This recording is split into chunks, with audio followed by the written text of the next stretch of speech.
a legend. Leading the blind, now it's time for the check-in. Fell from the heavens, went through hell, now I'm back with a message.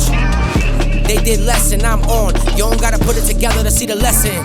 I've been blessed for too long, watching every win get impressed. You can see I don't play by rules. Everything I do is a deja vu, cause I do what I say for that c'est la vu. Step anywhere, any place I choose. Please put it back if you came by two. Stop with the act for the fly-by views. Don't have to duck when I fly by you. High for a month and it's bye-bye.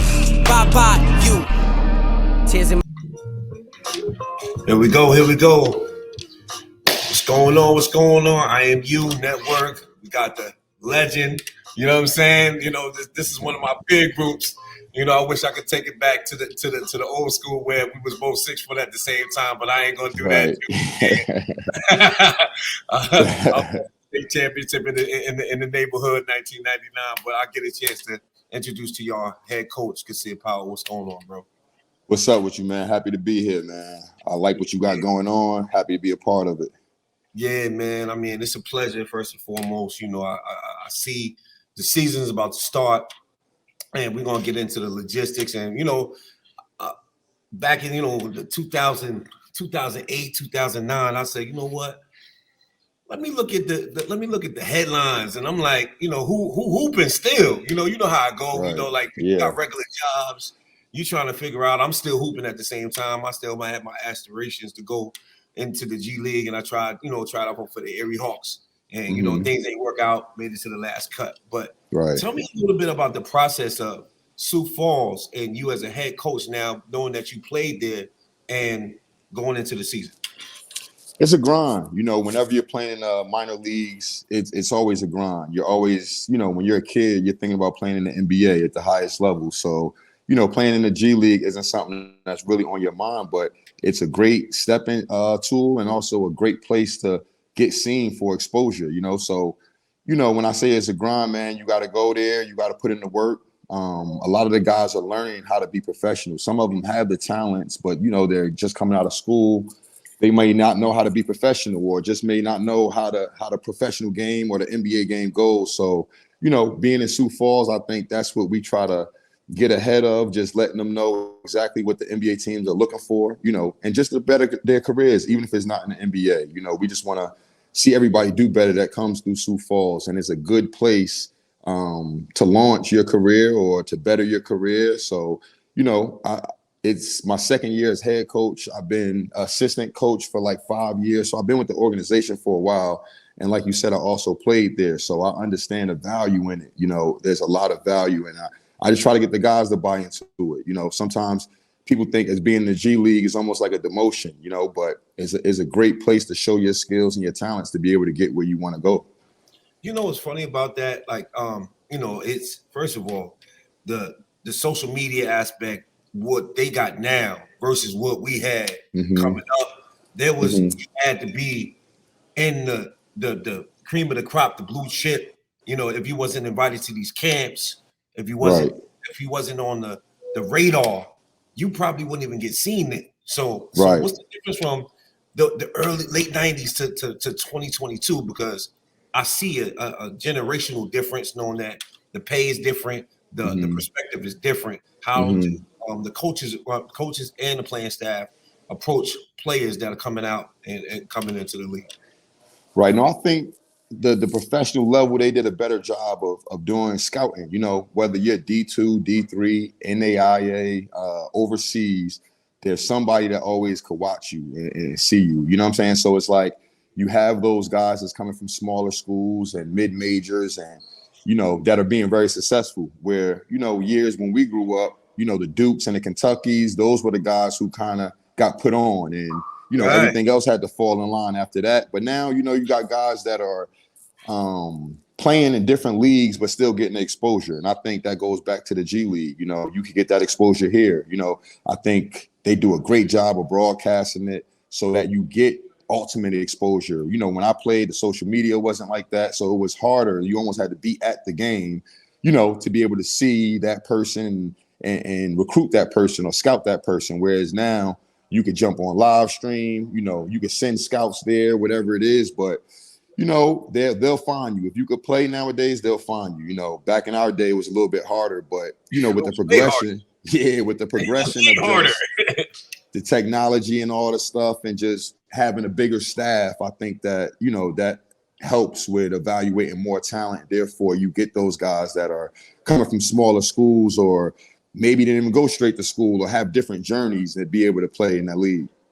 Tell me a little bit about the difference between the G League and the NBA, because a lot of people don't know. Like, even though it's the tier just before you playing, because like I said, playing in the league is way harder. People don't know the perspective of getting on that floor and putting up real buckets. 20, 25, right. 20 and 10 is really the mindset is totally different, because you're at the developmental stage before you get into the league. What that process between the young guys, with the relationships that you got, and some of the key players that you're going into the season this year? I think a key thing is, man, it's just like you said, the relationship, but getting them to buy in to playing the right way. You know, I think in the NBA, you got your stars. You could say that, you know, they're looking to score 30 points or 25 points, the KDs and all that. In the G League, you know, there's those guys that can score like that. But for the most part, the NBA looking for guys that could do the intangible things, you know, play defense, run the floor. You know, scoring is not something they always are looking for at this level. So me just trying to tell them, you know, you got to buy into playing the right way to get to the league. But just the difference is, you know, obviously the NBA is the highest level of talent in the world, you know, and I think that the G League has some of those guys, and we're pushing to strengthen the rosters and strengthen the league out. And you'll see like a lot of NBA guys playing the G League, you know. I see. I'm kind of surprised. Like some of the guys that you would normally see playing like the wing, 6'7" coming off the bench, 6 man, 7 man coming off the bench. They starting in the G League. Like, I mean, tell me a little bit about like some of the key players right now that you know that you focused on, and where you want to see yourself after this season. Like, I know winning the championship is that, but developing these players is very important. You know, knowing that y'all in South Dakota, this ain't New Jersey. Right. Yeah. What's the process? But the mindset is just to stay locked in, you know, and 1% get 1% better each day, you know, to try to get to that next level. But it's all a mental thing. You know, the mental comes first when you're in this league. A perfect example, you know, of an NBA guy who's playing in our league. Today we play against IMU Media, you know, who he's played 6, 7, 8 years in the league, you know. So it'll be interesting to see what he could do at this level.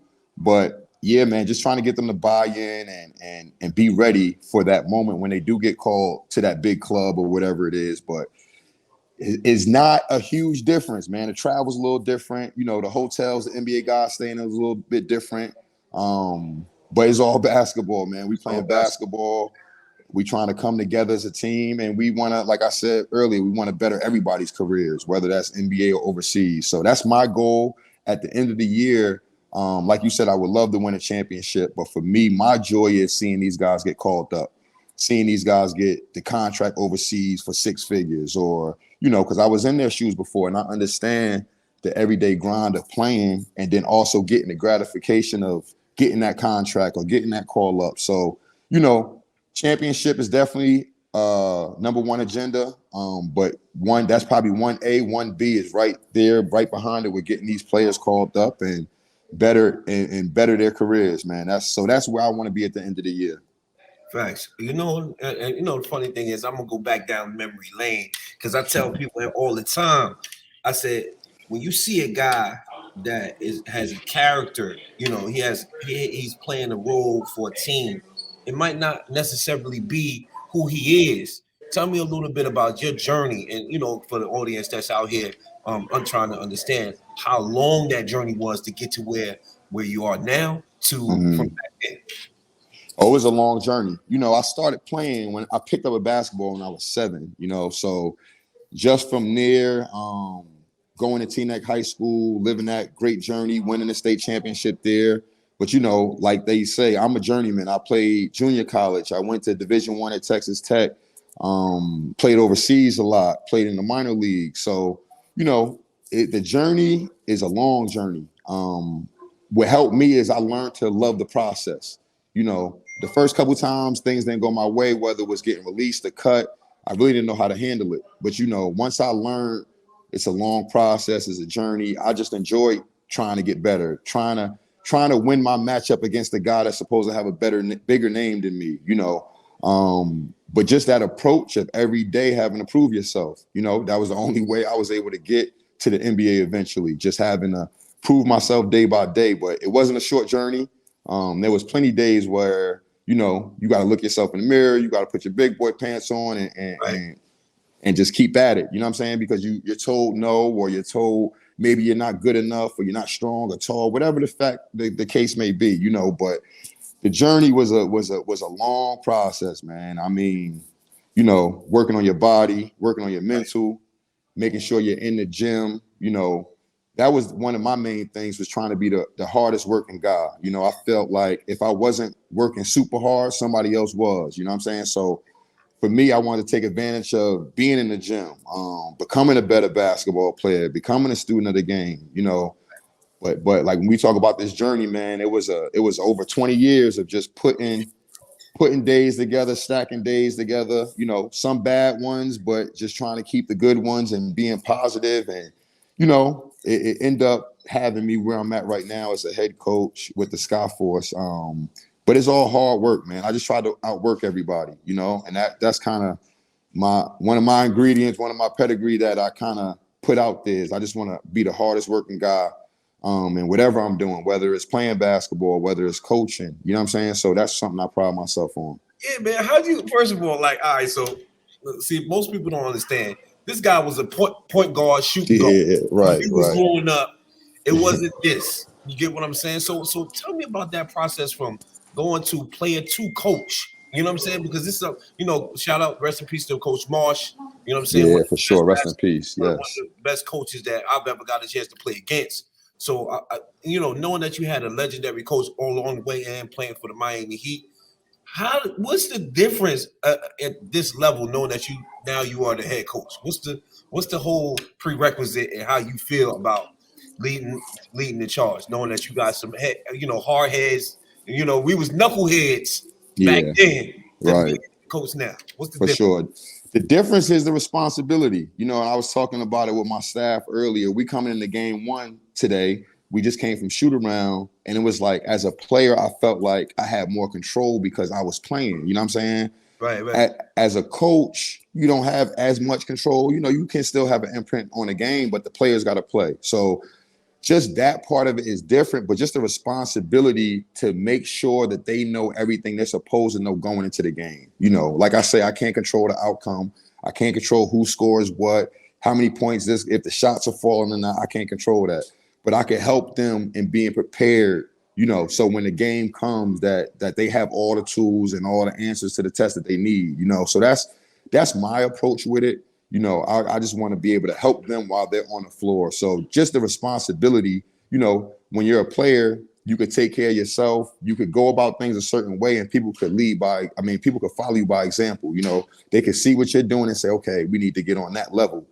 As a coach, you just got to make sure all 12, 14, however many guys you got on that team, you got to make sure all of them are ready, you know, from the starters to the bench guys. And, you know, that's how I evaluate my job. If I got guys on the court that's not ready or not prepared or confused, then I know I didn't do my job. So for me, as the difference is just making sure that they're prepared 1 through 14. You know, as a player, I felt like I was going to go out there, do what I had to do and play at a high level, and the rest of the team could follow, you know. But, you know, I can't shoot. I can't go out there and defend right now. So it's definitely a different feeling when it comes to the responsibility as a coach opposed to as a player. So tell me about a little bit, like, so now you got that part, and then you have like the nonprofit and then the helping the kid aspect that I see, the component that most people don't really talk about. Tell me a little bit about that process in Sioux Falls, the girls teams and how those players are coming along and supporting what you're doing. Right. No, it's been a beautiful thing, man. Once I got out to Sioux Falls, South Dakota, not only was I able to coach out there with the Skyforce, but I was able to start my own basketball academy. You know, and we have we go from ages 3rd grade all the way up to juniors in high school. We got over 30 teams in the program. It's something that really built itself up. And, you know, we're sending people Division I, Division II, we're sending kids to college. So that's the ultimate goal with that. But just something I'm passionate about. I love helping out in the community. Something I always did, even when I was in Jersey. You know, whenever we could do something to as a community, I was always supportive of it. So, you know, having my own academy, SD Network, it really took off, and it's been great, man. You know, during the day, I'm doing Skyforce stuff with the adults and trying to get them on the right page, and then I get home in time to get my kids, and then I'm right back to the gym for the younger kids. I also coach an 8th grade team. I coach 2 8th grade boys teams, so it keeps. Bro.